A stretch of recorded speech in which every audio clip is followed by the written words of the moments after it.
웃고 기뻐하면 암도 낫고 무슨 병도 다 나아. 사람의 주인은 마음. 이 세상에는 학문도 없었고 종교도 없었다고 20년간 이 사람이 외치고 있는데, 학문이라고 하는 것은 사물에 대한 실체를 바로 알고 바로 말하는 것이 학문인 것입니다. 그런 고로 사물에 대한 실체를 왜곡해서 돌을 흙이라고 하고 신을 사람이라고 하면 안 되는 것입니다. 성경에 너희는 신들이니 지존자의 아들들이라 는 말씀이 씌어 있는데, 지존자라는 것은 하나님인 고로 사람더러 신이라고 하였고, 또한 사람들이 다 하나님의 아들이라는 것입니다. 성경에는 이렇게 씌어 있는데, 실제는 사람이 신이 아니라면 성경이 잘못 말한 것이 되는 것입니다. 그러나 오늘날 이 사람은 사람이 신이라는 것을 과학적이면서 논리적으로 이치에 맞게 말을 하고 있는 것입니다. 성경에는 사람의 마음이 영이라고 하였는데, 영은 곧 신인 것입니다. 그런 고로 마음이 신이라는 말인데, 사람의 주인이 마음이에요? 몸이에요? 마음이죠? 여러분들의 마음이 재단에 나오고 싶으니까 나온 것이지, 나오기 싫은데 누군가의 권유에 의해서 억지로 끌러온 사람이 있어요? 마음이 좋으니까 따라온 거죠. 그런 고로 사람의 주인은 마음인 것입니다. 구세주, 생미륵불, 정도령은 한 사람. 이 사람이 오늘날 이 세상에 왜 학문이 없다고 말하느냐 하면, 사람이 전부 신이요 하나님의 자식이요, 불교식으로 말하면 부처님의 자식인데, 오늘날 학문이 이러한 사실을 모르고 있기 때문인 것입니다. 부처님의 자식이 부처님이야? 부처님의 자식이 사람이야? 부처님이죠. 그런 고로 불경에는 이제 그대로 사람더러 전부 부처님 되라고 하고 있는 것입니다. 부처님의 자식이니까 부처님 되라는 것이지, 부처님 자식도 아닌 돼지 자식을 부처님 되라고 하겠어요? 돼지 새끼가 부처님 될 수가 있어요?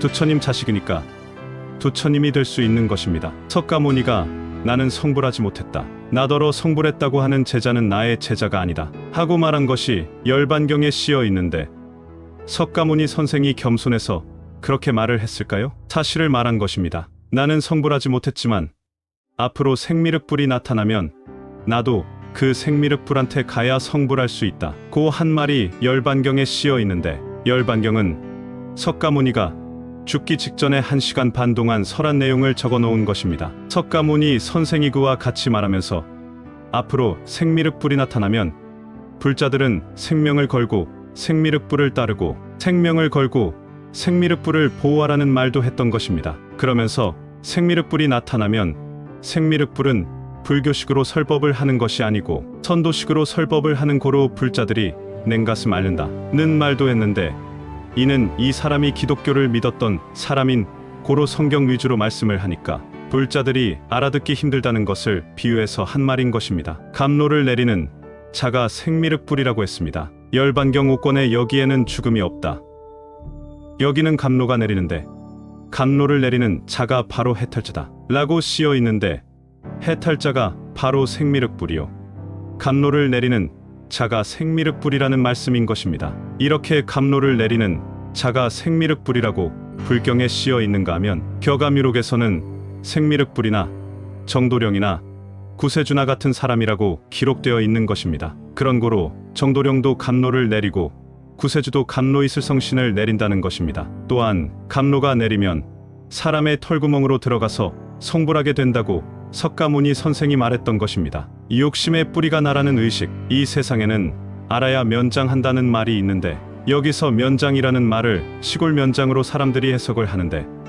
그건 몰라서 그런 것입니다. 여기서 면장이라는 것은 면할 면자의 장래 장자인 고로 알아야 안 죽는다는 의미인데, 뭘 알아야 되느냐 하면 죽지 않는 법을 알아야 되는 것입니다. 그러나 죽지 않는 법을 가르쳐주는 영생학은 구세주이면서 생미륵불이신 정도령이 가르쳐주는 것이지, 모르는 사람이 그런 걸 가르쳐줄 수가 없는 것입니다. 거짓말로 꾸며서 가르쳐줄 수는 있겠지만, 들어보면 저 사람이 거짓말하는지 참말을 하고 있는지 알 수가 있는 것입니다. 성경에는 욕심이 잉태한 즉 죄를 낳고 죄가 장성한 즉 사망을 낳느니라 하는 말씀이 쓰여 있는데, 결국 죄 때문에 죽는다는 말씀인 것입니다. 죄가 무엇인 줄 알아야 죄를 안 지을 텐데, 기독교나 다른 종교에서는 죄가 뭔 줄을 모르고 있는 것입니다. 그런 고로 죄 안 짓는 방법을 알아야 선생의 자격이 있는 것이고, 스님도 죄가 뭔 줄 알아야 진짜 스님이 되는 것입니다. 욕심이 죄라고 하였는데 욕심 자체가 욕심 부리는 것이 아니고 나라는 의식이 욕심을 부리는 것인 고로 욕심의 뿌리가 바로 나라는 의식인 것입니다. 불경에서는 무아경지에 이르러야 도통한다고 쓰여 있는데 이게 무슨 말이냐 하면 나라는 의식이 존재도 없이 사라져야 도통을 한다는 말인 것입니다. 또 성경에는 나를 항상 버려라 라고 쓰여 있는데 나를 왜 버리라고 했느냐 하면 나라는 게 죄니까 버리라고 한 것입니다. 성경에 죄는 마귀 종이라고 쓰여 있는데 마귀 종이 마귀인 고로 나라는 의식이 죄라는 건 나라는 의식이 마귀라는 소리인 것입니다. 마귀가 뭐냐 하면 사람 죽이는 사자마귀예요. 사자마귀가 나를 죽이는 걸 이 사람이 과학적으로 세밀하게 여러분들에게 가르쳐주고 있습니다. 욕심을 부리고 음식을 먹으면 반드시 체하는데 밥을 많이 먹어서 체하는 것이 아니고 욕심을 부리는 순간 피가 썩어서 그렇습니다. 그러니까 나라는 의식이 욕심만 부리면 피가 썩습니다. 욕심 부리는 순간 피가 썩고 그 썩은 피로 인해 머리카락과 같이 가느다란 혈관이 전부 막혀버려요. 혈관이 막혀버리니까 위액이 전달도 안 되고 위장을 돌려주는 에너지가 전달이 안 되니까 위가 돌아가다가 스톱되고 뒤틀리는 위경련 상태가 되는 것입니다. 위경련 상태가 일어나면 배가 아파서 펄펄 뛰게 됩니다. 위경련이 혈관이 막혀서 일어나는 것이라는 것을 의사들도 모르고 침 놓은 사람들도 모릅니다. 다만 침 놓는 사람들이 사관을 따기만 하면 트림이 나오면서 소화가 됩니다. 그런데 그 침 놓은 사람들도 왜 소화가 되는지를 모릅니다. 왜 그러냐 하면 심장에서 피를 펌프질 해가지고 온몸 저 발끝, 손끝까지 피가 왔다 닿다 해야 하는데 혈관이 막히면 막힌 뒤쪽은 피가 유통이 안 되고 앞에서만 왔다 갔다 하니까 진공 상태가 이루어집니다. 진공 상태가 이루어지면서 압축 상태가 이루어지게 되는데 이때 사관을 침으로 구멍을 내면 펑하고 시커먼 썩은 피가 손가락 끄트머리에서 나오면서 막혔던 혈관이 뚫리는 것입니다. 침 놓는 사람들이 이런 이치를 모르고 무조건 침만 놓으면 소화가 되니까 침을 놓을 뿐입니다. 의사가 이걸 모르니까 환자를 못 고치는 것입니다. 근본을 모르는데 어떻게 병을 고치겠어요? 엔돌핀은 어디에서 나오는가? 욕심만 부리면 피가 썩는 게 아니에요. 알아듣기 쉽게 하기 위해서 욕심을 부리면 피가 썩는다는 것을 말한 것 뿐입니다. 사실은 나라는 의식이 마귀니까 나라는 의식이 무슨 생각을 해도 피가 썩습니다. 고아원의 쌀을 100가마 갖다 주려는 생각을 해도 피가 푹 썩어요. 왜? 좋은 일을 하는데 피가 썩을까? 이상하다.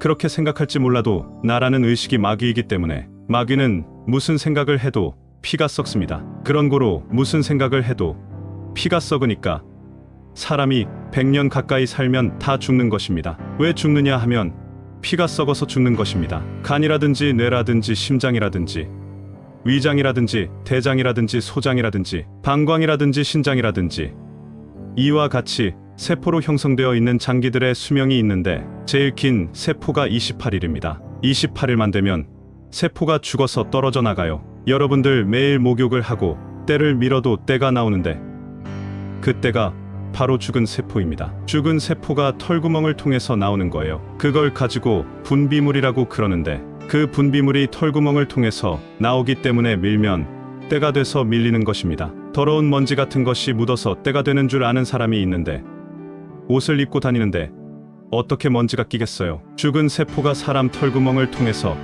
피부로 밀려나와 때가 돼서 나오는 것입니다. 이렇게 말을 해야 이치가 맞죠. 간세포 같은 것은 1시간밖에 못 살아요. 1시간마다 간세포가 죽어서 분비물이 되어가지고 바깥으로 나와요. 그러면 새로운 세포가 뭐로 만들어지냐 하면 안 썩은 피로 만들어집니다. 간세포도 만들어지고 피부세포도 만들어지고 심장세포도 만들어지고 위장세포도 만들어지고 대장세포도 만들어지고 신장세포도 만들어지고 방관세포도 만들어지고 항문세포도 만들어져요. 그렇게 해가지고 사람의 몸속의 모든 세포가 쉴 사이 없이 일을 하고 있습니다. 사람들이 이걸 알아요? 이걸 모르고 있죠.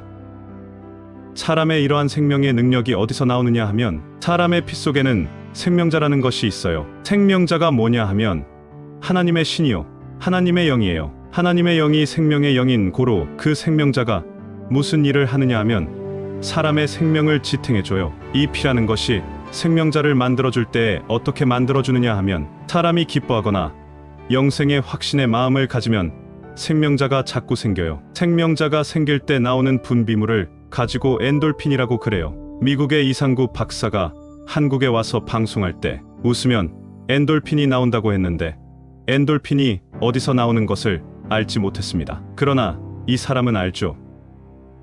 생명자가 늘어날 때 숫자가 늘어나면서 나오는 분비물이 바로 엔돌핀이라는 물질이에요. 엔돌핀이 자꾸 나오면 엔돌핀이 팀파구가 되어가지고 이 팀파구가 병균을 잡아먹어요. 그래서 사람이 자꾸 깔깔대고 웃고 기뻐하면 암도 낫는 거예요. 웃으면 무슨 병도 다 낫는 거죠. 의사들한테 미안한 얘기지만 이 사람은 모든 중생들을 살리러 온 사람이니까 바른 말을 안 할 수가 없어요. 이 바른 말을 해서 중생들이 죽지 않게 해줘야 돼. 죽게 해야 돼. 죽지 않게 해줘야죠. 매일 웃으면 웃을 일만 생기는 것입니다. 감사합니다.